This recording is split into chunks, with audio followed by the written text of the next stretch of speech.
Section 1. You will hear a telephone conversation between an official at a village hall and a woman who wants to hire a public room. First, you have some time to look at questions 1 to 6.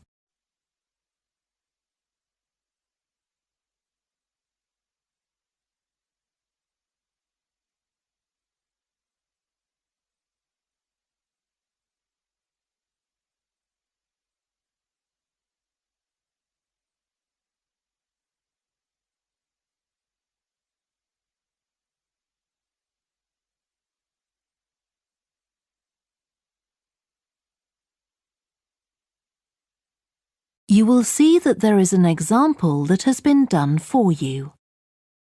On this occasion only, the conversation relating to this will be played first. Hello? Oh, hello. I wanted to inquire about hiring a room in the village hall for the evening of September the 1st. Let me just see. Yes, we have both rooms available that evening. There's our main hall, that's got seating for 200 people, or there's the Charlton room. The main hall seats 200, so 200 has been written in the space. Now we shall begin. You should answer the questions as you listen, because you will not hear the recording a second time. Listen carefully and answer questions 1 to 6. Hello? Oh, hello. I wanted to inquire about hiring a room in the village hall for the evening of September the 1st. Let me just see. Yes, we have both rooms available that evening. There's our main hall, that's got seating for 200 people, or there's the Charlton room. Sorry? The Charlton room, CHARLTON. That's got seating for up to 100. Well, we're organising a dinner to raise money for a charity, and we're hoping for at least 150 people. So I think we'll go for the main hall. How much would that cost? Let's see. You wanted it for the evening of September the 1st? Yes, that's a Saturday. So from 6 p.m. to midnight, that'd be £115. That's the weekend price.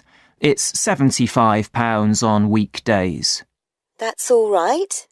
And I have to tell you, there's also a deposit of £250, which is returnable, of course, as long as there's no damage. But we do insist that this is paid in cash.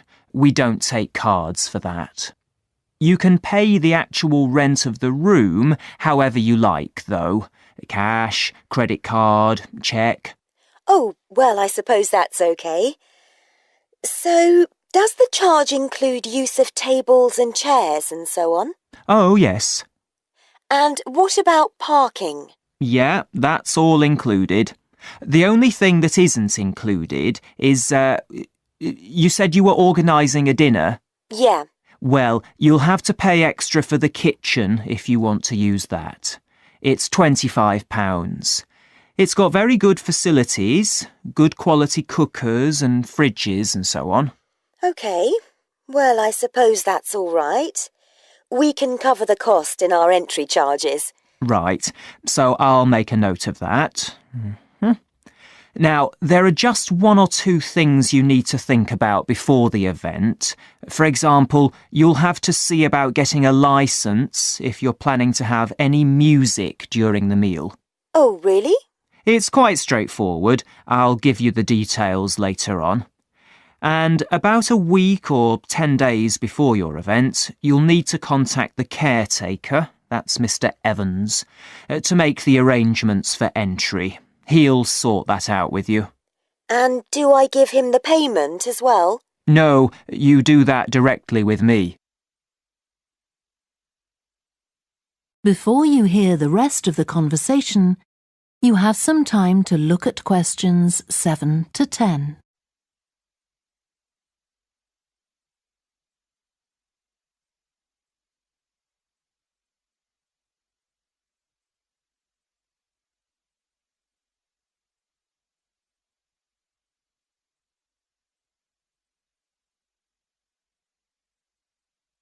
Now listen and answer questions 7 to 10. Right. Now, is there anything I need to know about what happens during the event? Well, as you'll be aware, of course, the building is no smoking throughout. Of course. Now, are you having a band? Yes. Well, they'll have a lot of equipment, so rather than using the front door, they should park their van round the back and use the stage door there. You can open that from inside, but don't forget to lock it at the end. OK. And talking of bands, I'm sure I don't need to tell you this, but you must make sure that no one fiddles about with the black box by the fire door. That's a system that cuts in when the volume reaches a certain level. It's a legal requirement. Sure. Anyway, we want people to be able to talk to one another, so we don't want anything too loud. Oh, that reminds me. We'll be having speeches. Are there any microphones available? Yep, just let the caretaker know. He'll get those for you. Right, now, when the event is over, we do ask that the premises are left in good condition. So there's a locked cupboard, and you'll be informed of the code you need to open that. It's got all the cleaning equipment, brushes and detergent and so on. Right. So what do we need to do after everyone's gone? Sweep the floors, I suppose? Well, actually, they have to be washed, not just swept. Then you'll be provided with black plastic bags, so all the rubbish must be collected up and left outside the door. Of course. We'll make sure everything's left tidy. Oh, and I forgot to ask. I presume we can have decorations in the room? Yes, but you must take them down afterwards. Sure. And the chairs and tables should be stacked up neatly at the back of the room. I'll make sure I've got a few people to help me. That is the end of section 1. You now have half a minute to check your answers.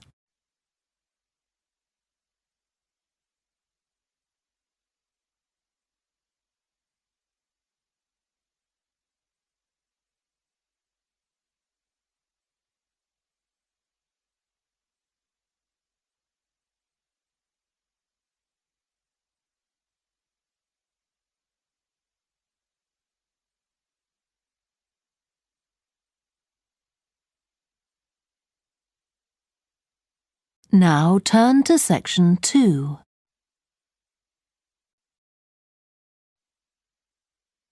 Section 2. You will hear a guide talking to a group of visitors to a farm. First, you have some time to look at questions 11 to 14.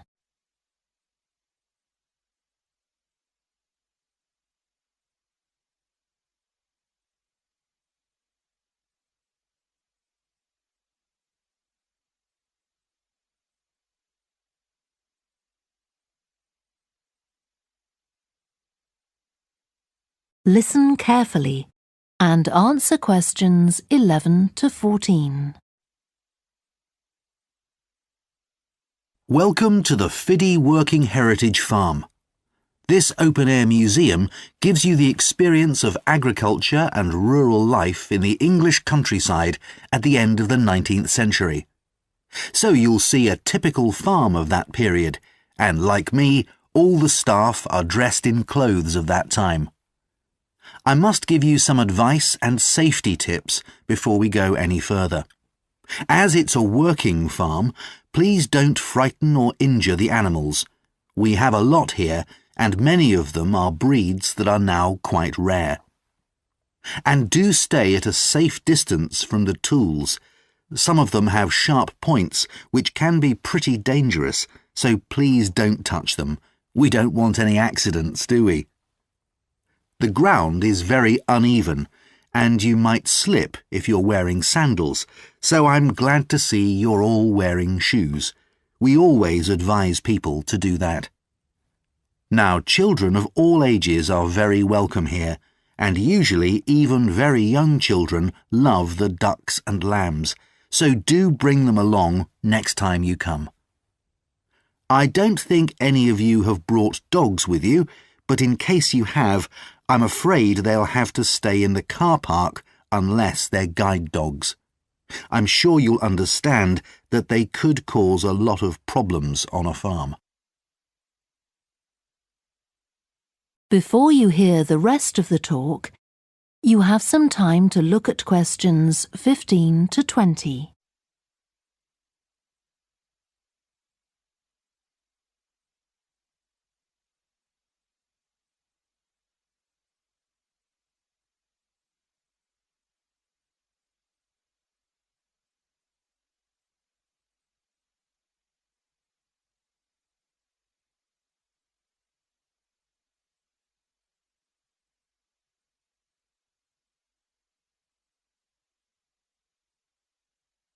Now listen and answer questions 15 to 20. Now let me give you some idea of the layout of the farm. The building where you bought your tickets is the new barn immediately to your right, and we're now at the beginning of the main path to the farmland, and of course the car park is on your left. The scarecrow you can see in the car park in the corner beside the main path is a traditional figure for keeping the birds away from crops. But our scarecrow is a permanent sculpture. It's taller than a human being, so you can see it from quite a distance. If you look ahead of you, you'll see a maze. It's opposite the new barn, beside the side path that branches off to the right, just over there. The maze is made out of hedges which are too tall for young children to see over them, but it's quite small, so you can't get lost in it. Now, can you see the bridge crossing the fish pool further up the main path? If you want to go to the cafe, go towards the bridge and turn right just before it. Walk along the side path and the cafe's on the first bend you come to. The building was originally the schoolhouse, and it's well over 100 years old. As you may know, we run skills workshops here, where you can learn traditional crafts like woodwork and basket making. You can see examples of the work and talk to someone about the courses in the Black Barn. If you take the side path to the right, here, just by the new barn, you'll come to the Black Barn, just where the path first bends. Now, I mustn't forget to tell you about picnicking, as I can see some of you have brought your lunch with you. You can picnic in the field, though do clear up behind you, of course. Or if you'd prefer a covered picnic area, there's one near the farmyard, just after you cross the bridge. There's a covered picnic spot on the right. And the last thing to mention is Fiddy House itself. From here you can cross the bridge, then walk along the footpath through the field to the left of the farmyard. That goes to the house, and it'll give you a lovely view of it. It's certainly worth a few photographs, but as it's a private home, I'm afraid you can't go inside. Right, well, if you're all ready, we'll set off on our tour of the farm. That is the end of section 2. You now have half a minute to check your answers.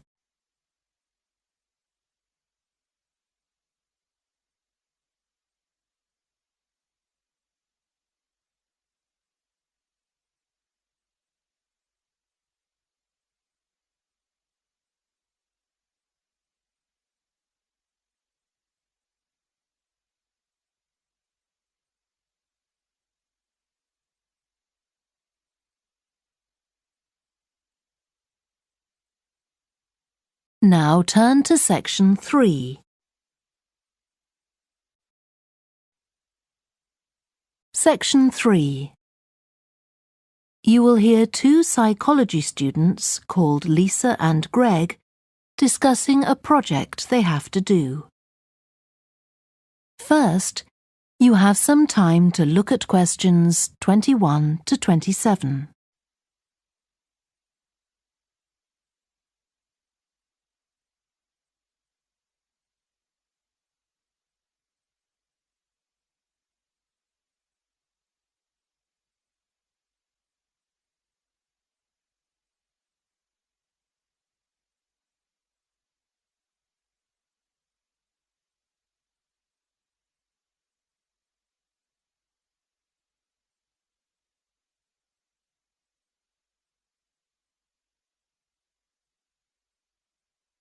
Now listen carefully and answer questions 21 to 27. OK, Greg, so I finally managed to read the article you mentioned, the one about the study on gender in physics. About the study of college students done by Akira Miyake and his team. Yeah, I was interested that the researchers were actually a mix of psychologists and physicists. That's an unusual combination. Yeah, I got a little confused at first about which students the study was based on. They weren't actually majoring in physics, they were majoring in what's known as the STEM disciplines. That's science, technology, engineering and math. Yes, but they were all doing physics courses as part of their studies. That's correct. So, as I understood it, Miyake and co. started from the fact that women are underrepresented in introductory physics courses at college, and also that, on average, the women who do enrol on these courses perform more poorly than the men. No one really knows why this is the case. Yeah, but what the researchers wanted to find out was basically what they could do about the relatively low level of the women's results. But in order to find a solution, they needed to find out more about the nature of the problem. Right. Now, let's see if I can remember. It was that in the physics class, the female students thought the male students all assumed that women weren't any good at physics. Was that it? And they thought that the men expected them to get poor results in their tests. That's what the women thought, and that made them nervous, so they did get poor results. But actually, they were wrong. No one was making any assumptions about the female students at all. Anyway, what Miyake's team did was quite simple, getting the students to do some writing before they went into the physics class. What did they call it? Values affirmation. They had to write an essay focusing on things that were significant to them, not particularly to do with the subject they were studying, but more general things like music or people who mattered to them. Right. So the idea of doing the writing is that this gets the students thinking in a positive way. And putting these thoughts into words can relax them and help them overcome the psychological factors that lead to poor performance. Yeah. But what the researchers in the study hadn't expected was that this one activity raised the women's physics grades from the C to the B range. A huge change. Pity it wasn't to an A, but still. No, but it does suggest that the women were seriously underperforming beforehand in comparison with the men. Yes. Mind you, Miyake's article left out a lot of details, like did the students do the writing just once or several times? And had they been told why they were doing the writing? That might have affected the results. You mean if they know the researchers thought it might help them to improve, then they just try to fulfill that expectation? Exactly. Before you hear the rest of the discussion, you have some time to look at questions 28 to 30.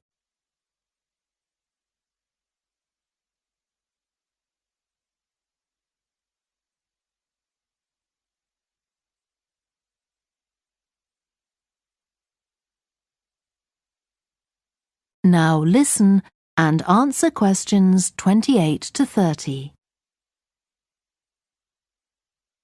So anyway, I thought for our project we could do a similar study, but investigate whether it really was the writing activity that had that result. OK, so we could ask them to do a writing task about something completely different, something more factual, like a general knowledge topic. Maybe. Or we could have half the students doing a writing task and half doing something else, like an oral task. Or even half do the same writing task as in the original research and half do a factual writing task. Then we'd see if it really is the topic that made the difference or something else. That's it. Good. So, at our meeting with the supervisor on Monday, we can tell him we've decided on our project. We should have our aims ready by then. I suppose we need to read the original study. The article's just a summary. And there was another article I read by Smolinski. It was about her research on how women and men perform in mixed teams in class, compared with single-sex teams and on their own. Let me guess. The women were better at teamwork. That's what I expected. But actually, the men and the women got the same results, whether they were working in teams or on their own. But I guess it's not that relevant to us. What worries me, anyway, is how we're going to get everything done in the time. We'll be okay now we know what we're doing. Though I'm not clear how we assess whether the students in our experiment actually make any progress or not. No, we may need some advice on that. The main thing's to make sure we have the right size sample, not too big or too small. That shouldn't be difficult. Right, what do we need to do next? We could have a look at the timetable for the science classes, or perhaps we should just make an appointment to see one of the science professors. That'd be better. Great. And we could even get to observe one of the classes. What for? Well, OK, maybe let's just go with your idea. Right, well, I think that's everything for now. That is the end of section 3. You now have half a minute to check your answers.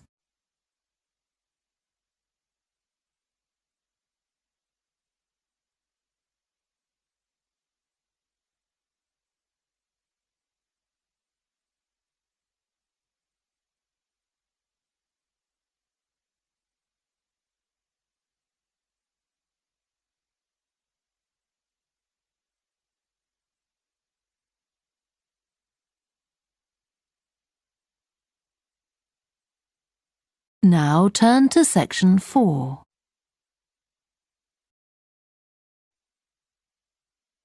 Section 4. You will hear part of a student presentation about the variety of different species that live in the world's oceans. First, you have some time to look at questions 31 to 40.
Now listen carefully and answer questions 31 to 40. I've been looking at ocean biodiversity. That's the diversity of species that live in the world's oceans. About 20 years ago, biologists developed the idea of what they called biodiversity hotspots. These are the areas which have the greatest mixture of species. So, one example is Madagascar. These hotspots are significant because they allow us to locate key areas for focusing efforts at conservation. Biologists can identify hotspots on land fairly easily, but until recently, very little was known about species distribution and diversity in the oceans, and no one even knew if hotspots existed there. Then a Canadian biologist called Boris Worm did some research in 2005 on data on ocean species that he got from the fishing industry. Worm located 5 hotspots for large ocean predators, like sharks, and looked at what they had in common. The main thing he'd expected to find was that they had very high concentrations of food, but to his surprise, that was only true for 4 of the hotspots. The remaining hotspot was quite badly off in that regard. But what he did find was that in all cases, the water at the surface of the ocean had relatively high temperatures, even when it was cool at greater depths. So, this seemed to be a factor in supporting a diverse range of these large predators. However, this wasn't enough on its own, because he also found that the water needed to have enough oxygen in it. So these 2 factors seemed necessary to support the high metabolic rate of these large fish. A couple of years later, in 2007, a researcher called Lisa Balance, who was working in California, also started looking for ocean hotspots, but not for fish. What she was interested in was marine mammals, things like seals. And she found 3 places in the oceans which were hotspots, and what these had in common was that these hotspots were all located at boundaries between ocean currents. And this seems to be the sort of place that has lots of the plankton that some of these species feed on. So now people who want to protect the species that are endangered need to get as much information as possible. For example, there's an international project called the Census of Marine Life. They've been surveying oceans all over the world, including the Arctic. One thing they found there, which stunned other researchers, was that there were large numbers of species which live below the ice, sometimes under a layer up to 20 meters thick. Some of these species had never been seen before. They've even found species of octopus living in these conditions. And other scientists working on the same project but researching very different habitats on the ocean floor have found large numbers of species congregating around volcanoes, attracted to them by the warmth and nutrients there.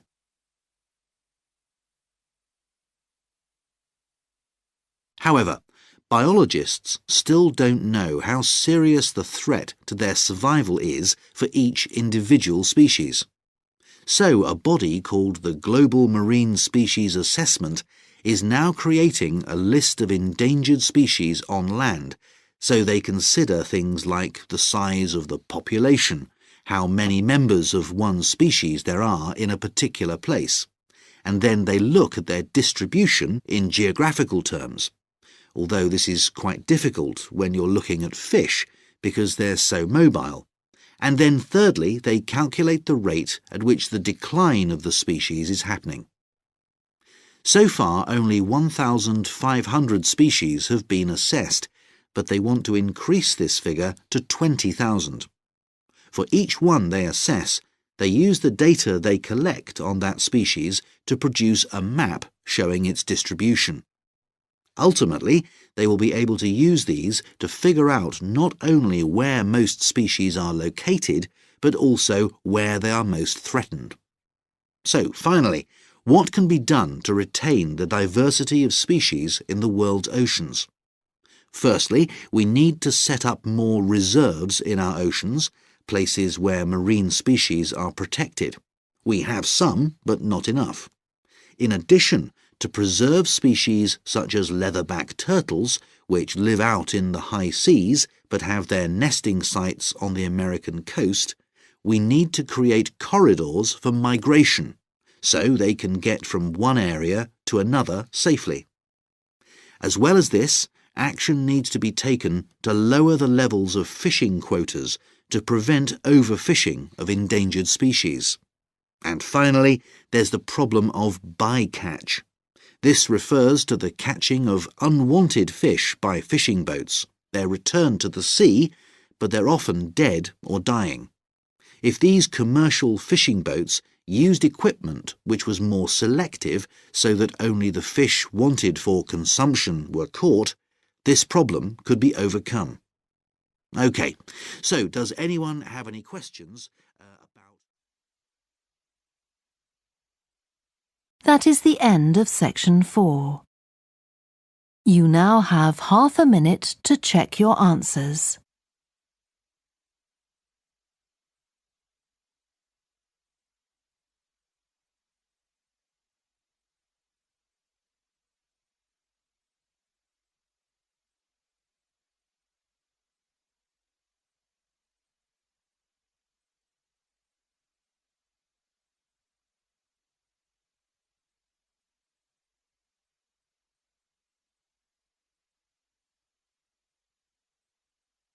That is the end of the listening test.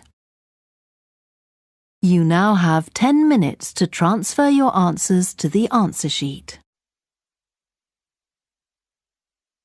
Please stop writing and wait for your question booklet to be collected.